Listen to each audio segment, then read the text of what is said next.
મહત્વના સમાચાર જે પ્રાપ્ત થઈ રહ્યા છે। અમદાવાદમાં બીઆરટીએસના ફ્રી પાસ લેવા સિનિયર સિટીઝનોની લાઈન લાગી। વહેલી સવારથી જ ફ્રી પાસ માટે સિનિયર સિટીઝનોએ લાઈન લગાવી।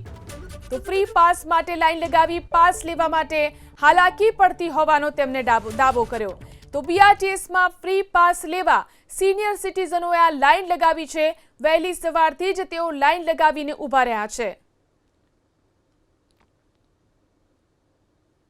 બીઆરટીએસના ફ્રી પાસ માટે વડીલોને વહેલી સવારથી જ લાંબી લાઈનોમાં ઊભા રહેવાની ફરજ છે તે પડે છે। 65 વર્ષની વયથી જે સિનિયર સિટીઝનોને બીઆરટીએસનો ફ્રી પાસ મેળવવા માટે હવે લોઢાના ચણા ચાવવા સમાન છે। શહેરમાં માત્ર સોનીની ચાલી અને ઝાંસીની રાની પાસે બે જ જગ્યા પાસેથી ફોર્મ સ્વીકારવામાં હોવાથી વહેલી સવારથી જ મોટી સંખ્યામાં જે સિનિયર સિટીઝન છે તે સવારના 6 વાગ્યાથી લાઈનમાં ઊભા રહે છે। એક તરફ ધીમું સર્વર તો બીજી તરફ વિદ્યાર્થીઓ પણ મોટી સંખ્યામાં અહીં આગળ પાસ લેવા માટે લાંબી કતારોમાં ઊભા રહેતા હોય છે। એક દિવસ ફોર્મ લેવા માટે બીજા દિવસે જમા કરાવવા માટે ઊભા રહેતા હોય છે। તો અનેક વખત તો એવું પણ થતું હોય છે કે આ વડીલોને ધર્મનો ધક્કો પણ પડતો હોય છે। કાકા કેટલા દિવસથી અહીંયા આગળ ધક્કા ખાઈ રહ્યા છો, કેટલી મુશ્કેલી? અને લગભગ 70 નંબર પછી તો એ લોકો ઉપર લેતા જ નથી।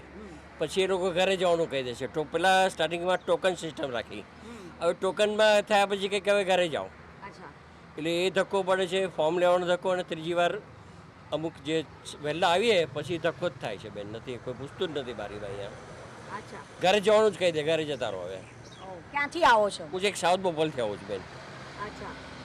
બેન તમે ક્યાંથી આવો છો ને કેટલા ધક્કા ખાધા? એ ધક્કા ખાધા, ચાંદખેડાથી આવ્યા હતા।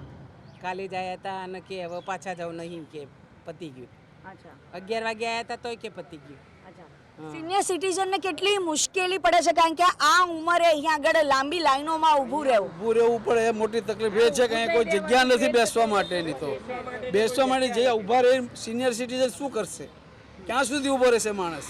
ચોથો ધક્કો છે આજે। તો શું તકલીફ, શું મુશ્કેલી શું પડે છે અહીંયા આગળ? હું આવું ત્યારે એટલી બધી 300 માણસની લાઈન હોય એવામાં ઊભી ના રહી શકું। હું એક્સિડન્ટવાળો મારો પગ છે, એટલે હું પાછી જતી હતી। પછી અહીંયા યોગ્ય માર્ગદર્શન લોકો આપે છે ખરા? ના, હું પરમ દિવસે આવ્યો ત્યારે એવું કહેવામાં આવ્યું કે ફોર્મ ખલાસ થઈ ગયા। મને સરપ્રાઈઝ એ થયું કે આટલું મોટું આયોજન છે અને ફોર્મની જો કમી પડતી હોય તો એવું કેવું પ્લાનિંગ કે પહેલા જ દિવસે તમે આવો અને તમને ફોર્મ ના મળે, ટાઈમ લિમિટ પૂરી થઈ જાય। બીજા દિવસે આવ્યા ત્યારે 10 વાગે ઓફિસ ખોલવાનો ટાઈમ છે, એના બદલે 11:15 ફોર્મ ઇસ્યુ થયા। હું મોટેરા સ્ટેડિયમથી આવું છું, કોઈક અહીંયાથી આવે છે, હાથીજણથી આવે છે, એવી રીતે રિમોટ એરિયામાંથી આવે છે, તો એને અહીંયા 6:30 7 વાગે પહોંચવામાં કેટલી તકલીફ પડે। અને ઓફિસ તો એના ટાઈમે જ શરૂ થાય 10 સવા 10, 3 કલાક એમને બેસી રહેવાનું સિનિયર સિટીઝનને, શું એ વ્યાજબી લાગે છે? આ વસ્તુ, આ પાસા બધાએ વિચારવા જોઈએ। અને આની કમ્પેરિઝન એએમટીએસના પાસમાં કરીએ તો ઇમિડિયેટલી પતી જાય છે। એક જ ધક્કામાં બધાને એએમટીએસના પાસ મળેલા, એમાં કોઈને તકલીફ નહોતી પડી। પણ આ પાસમાં ખરેખર બહુ પેલું છે।